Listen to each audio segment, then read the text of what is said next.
Arestado isang lalaki sa Quezon City dahil sa pagbebenta umano ng kush o high-grade marijuana na nagkakalaga ng halos 700,000 piso. Tumanggi magbigay ng pahayag ang suspect. May unang balita si James Agustin.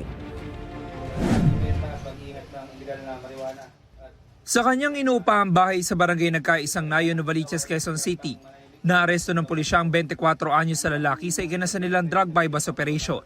Nagugat ang operasyon sa tip na may nangyari umanong benta ng iligal na droga sa lugar. Nakakuha sa sospek ang 476 na gramo ng kush o high-grade marijuana at 29 na vials na naglalaman ng umano'y liquid marijuana. Sa kabuuan nagkakahalaga ito ng mahigit 898,000 pesos.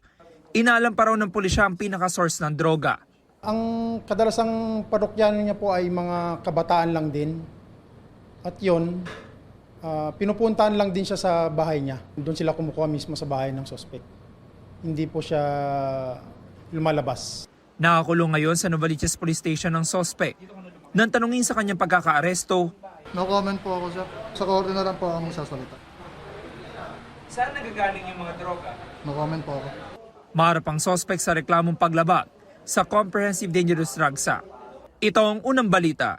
James Agustin, GMA News.